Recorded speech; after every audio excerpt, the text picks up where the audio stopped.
Now Joab the son of Zeruiah perceived that the king's heart was toward Absalom. And Joab sent to Tekoa, and fetched thence a wise woman, and said unto her, I pray thee, fend thyself to be a mourner, and put on now mourning apparel, and anoint not thyself with oil, but be as a woman that had a long time mourned for the dead. And come to the king, and speak on this manner unto him. So Joab put the words in her mouth, and when the woman of Tekoa spake to the king, she fell on her face to the ground, and did obeisance, and said, Help, O king. And the king said unto her, What aileth thee? And she answered, I am indeed a widow woman, and my husband is dead. And thy handmaid had 2 sons, and they 2 strove together in the field, and there was none to part them. But the one smote the other, and slew him. And behold, the whole family is risen against thine handmaid. And they said, Deliver him that smote his brother, that we may kill him, for the life of his brother whom he slew. And we will destroy the heir also. And so they shall quench my coal which is left, and shall not leave to my husband, neither name nor remainder upon the earth. And the king said unto the woman, Go to thine house, and I will give charge concerning thee. And the woman of Tekoa said unto the king, My lord, O king, the iniquity be on me, and on my father's house, and the king and his throne be guiltless. And the king said, Whosoever saith aught unto thee, bring him to me, and he shall not touch thee any more. Then said she, I pray thee, let the king remember the Lord thy God, that thou wouldest not suffer the revengers of blood to destroy any more, lest they destroy my son. And he said, As the Lord liveth, there shall not one hair on thy son fall to the earth. Then the woman said, Let thine handmaid, I pray thee, speak one word unto my lord the king. And he said, Say on.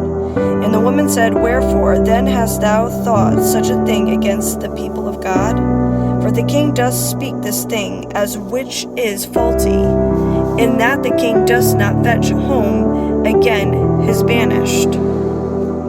For we must needs die, and are as water split on the ground, which cannot be gathered up again. Neither doth God respect any person. Doth he devise means that is banished? Be not expelled from him.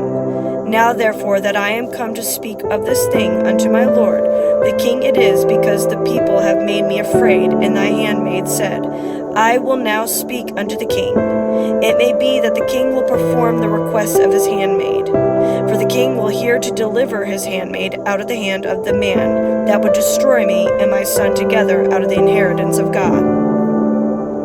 Then thine handmaid said, The word of my lord the king shall now be comfortable. For as an angel of God, so is my lord the king to discern good and bad. Therefore the Lord thy God will be with thee.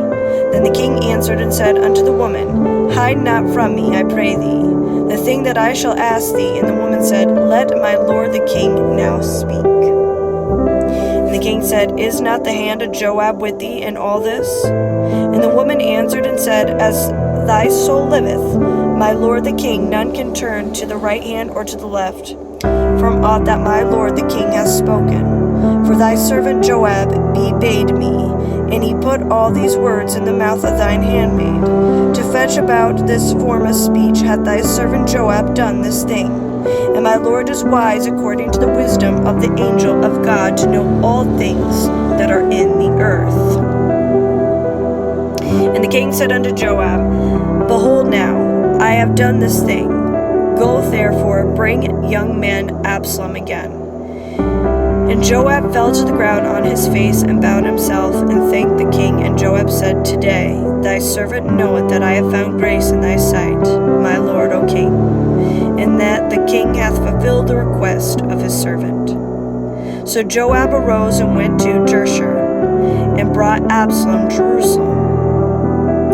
And the king said, Let him turn to his own house, and let him not see my face. So Absalom returned to his own house, and saw not the king's face. But in all Israel there was none to be so much praised as Absalom, for his beauty from the sole of his foot even to the crown of his head. There was no blemish in him. When he pulled his head, for it was every year's end that he pulled it, because their hair was heavy on him. Therefore he pulled it. And he weighed the hair of his head at 200 shekels after the king's weight. And unto Absalom there were born 3 sons and 1 daughter, whose name was Tamar. She was the woman of fair countenance.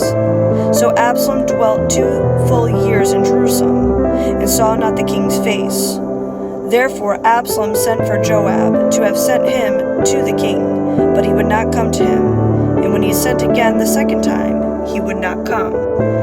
Therefore he said unto his servants, See, Joab's field is near mine, and he hath barley there. Go and set on fire. And Absalom's servant set the field on fire.